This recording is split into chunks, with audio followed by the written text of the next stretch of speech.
morning, good afternoon, good evening, wherever you guys are at. I hope you're having a fantastic day. It's SoulSaint here, and we are currently on the Tour de SoulSaint Dungeon Edition. If you haven't already kind of peeped it out, we've been doing a release of videos regarding what I currently use in this terrain of Teleria. Basically, someone in my Discord, if you haven't already been a part of it, you can join the Discord. The link is in the comment description below, where we showcase what I'm currently actively using in the dungeon tour, and we kind of basically are showing a lot of overlapping champions that you're probably going to see, but in particular, it was requested that I do a demonstration of it, and that's what we're kind of fulfilling today. So, with that being said, today's video is going to be based off of Spider's Den. Now, I've done at least 2 or 3 different iterations of teams, and they are still applicable to this day, so by all means, if you're using one of those previously designed ones, you're more than welcome to. What I have used today, though, is that along the course of my experience in Raid, there are certain champions that I would rather prioritize specific gear pieces on, and as such, sometimes I take away from a dungeon team, but I was able to find an answer to that without having to rebuild those champions up, and I just use alternative champions in mind. So, what you're going to see today is you're going to see my nuts. So, we have in this team, Stage 10, is going to be Calvalex. Calvalex is actually here for the aura, more importantly than anything else. But he also does bring an enemy max HP hit, which is not too bad. It's on the lower side in terms of scaling if you want to talk about value, but his A3 does scale off of enemy max HP and attack as a modifier. It'll do 10% there, but he also brings poisons as a general catch-all in case things go south. It won't, because he's actually kind of not even necessary for this team. However, as a bonus feature, he's there just in case. But the main thing is his speed, believe it or not.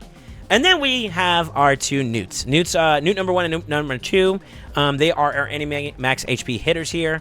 They do 30% respectively per A3. So, 30, 60, you're already a little bit over the boss. Boss is like halfway point. All you have to do is find a way to make up the 40. And then that's pretty much how we're going to do it with the final last 2, which is going to be Lydia and Seer. So this is a fragment of the Seer Wave Clear team. If you're familiar with it, I did a showcase on it, not only for my potion keys, but also for our previous video, which was with Ice Golem as well. Basically, we buff and debuff the enemy and ourselves, and then allow Seer to make use of those buffs to amplify her A3.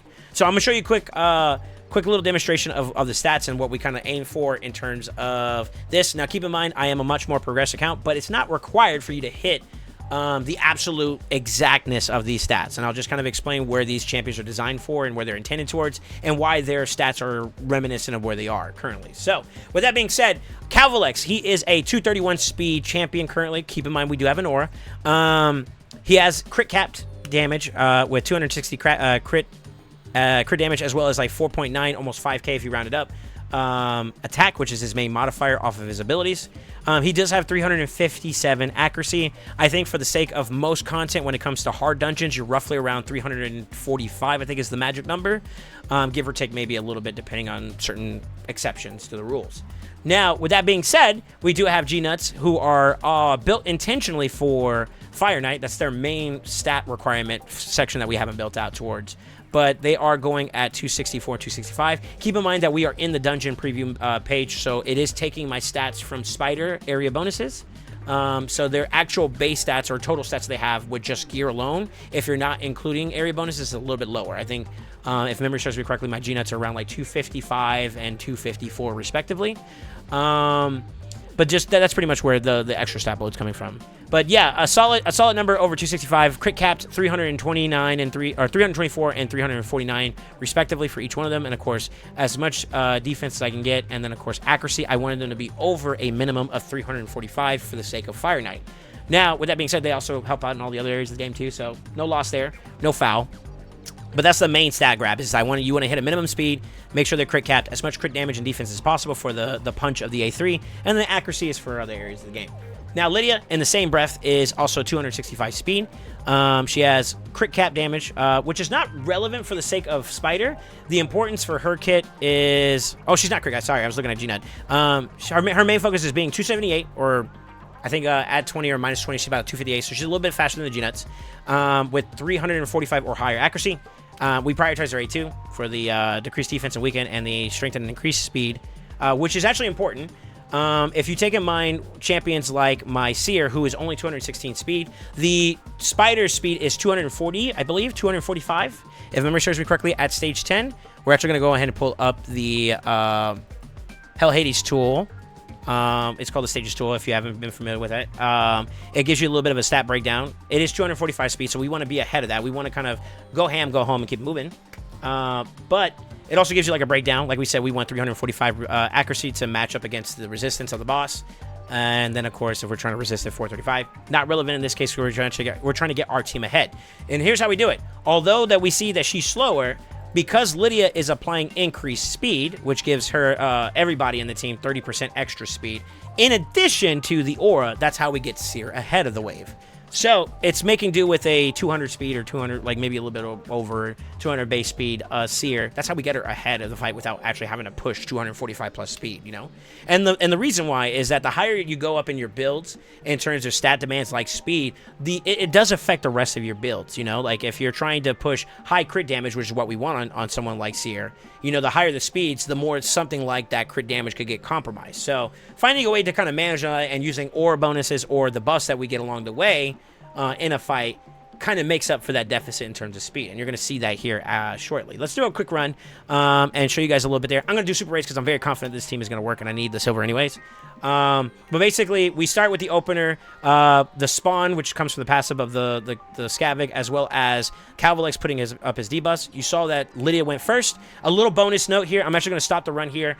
I do have Lydia in Cursed, which also allows us to sometimes get Hex on some of the Spiderlings. And what ends up happening is when G-Nut is doing his enemy max HP hits, percentages of that goes to the Spiderlings, which, based on the damage and the way that it's scaled off of Scavag, is pretty decent enough to a point where it's killing the Spiderlings. So Spiderlings in hard mode do, I think, roughly about like 3% per popped Spiderling.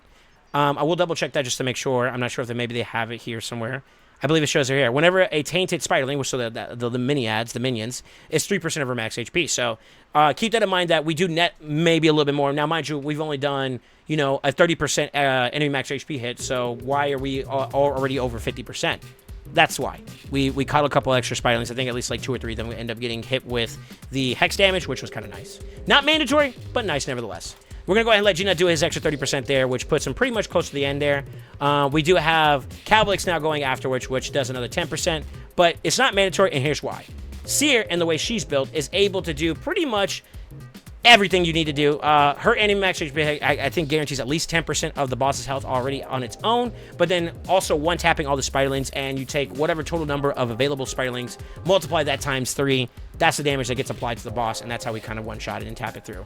This run, depending on how you go, I think this one averages around like 20 seconds to 30 seconds or so.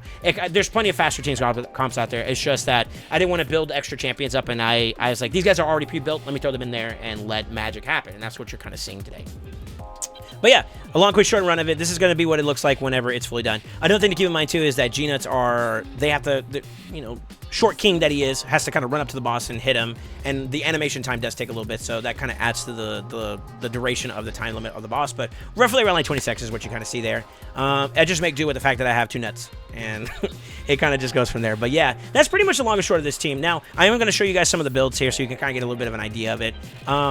And just keep in mind that these same 2 G-Nuts that I use are going to be incorporated in future videos. Like, if you want to see another showcase, it's the same team that I used for my previous Fire Knight Hard team. I also use these G-Nuts as a part of my Sand Devil team, and believe it or not, also Shoguns now. So we'll show you guys those runs in a little bit in a future video. So stay tuned for that, or make sure you subscribe so you can kind of see it. But anyways, stat-wise, you can kind of see that my G-Nut number 1, which has the higher blessing, he has Divine Speed, 1 spot protection, so it's coming from the ring that we have there, and then miscellaneous broken set, right? So like the chest piece is relentless, and you know we have accessories that are kind of complementary. His base stats are going to be 255 speed, like I said earlier, 4K defense, and then 309 crit damage, along with 357 accuracy. Of course, it'll scale up depending on the environment that you're in. If you have area bonuses, that's kind of pushing his stats up a little bit more. Not mandatory, complementary. But the main thing is, like, you know, I was more so building him up for something like Fire Knight, which we'll show you later down the road. G-Nut number 2 is also pretty much around the same realm. Actually, he has a little bit more crit damage, believe it or not. but he's 1 speed slower. So 254 speed, 334 crit damage with 4.7 defense. That's actually a little bit higher than the other one by a good margin, with over 345 speed. That was the main focus we were looking for there. Add the area bonuses, we get a little bit more on top of that, but basically the same pacing in terms of like where they go in turn order is roughly about the same. Now, I will show you guys this both. Miscellaneous sets like crit damage, speed, and then One Piece Slayer, which is from the ring.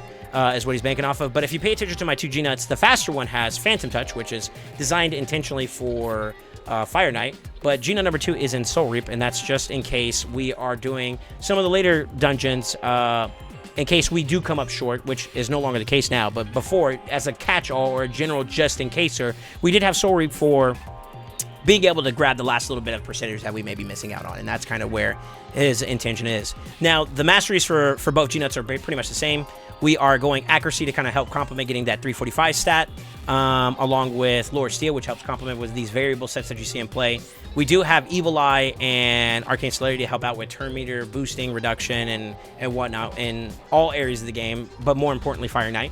And then, of course, from a offensive tree standpoint, I'll disappear here for a brief moment. Pretty much crit rate, crit damage, and then we're your generalistic approach in terms of like stats.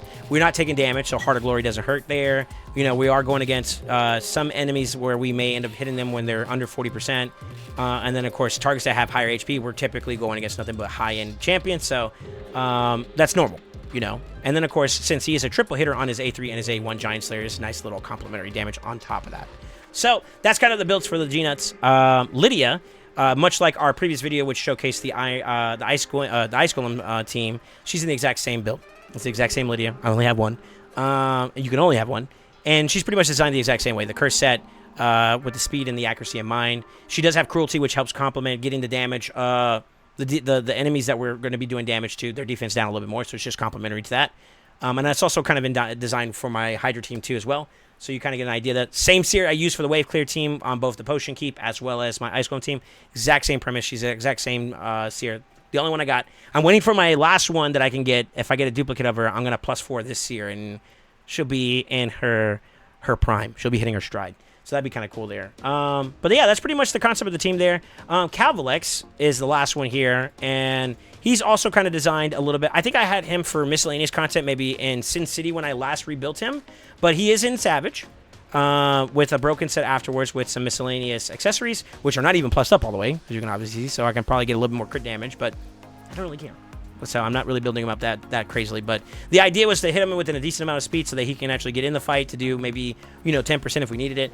Land some poisons with his 355 plus accuracy.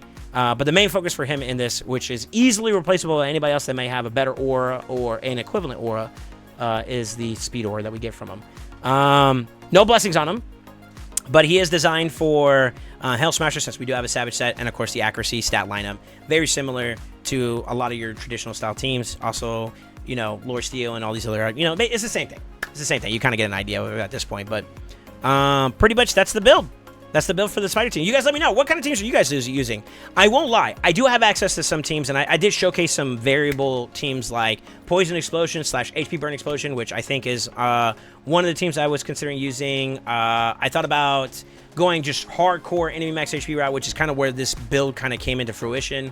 I did do before in the past, for those that remember, with Mithrala, abusing the Hex Factor, along with like champions that were not Gina at the time because they didn't exist. Royal Guard Husk, we did do that before in the past. Like, they all work, and they're in our videos. If you're ever interested into it, you can go browsing around. You'll see it in our playlist. So let me know what are you guys using currently today. Are you guys going a burn round, poison round? Are you guys going enemy max HP? I'm curious. Let me know in the comments below, and don't forget to like, comment, subscribe, and as always remember, stay ascended.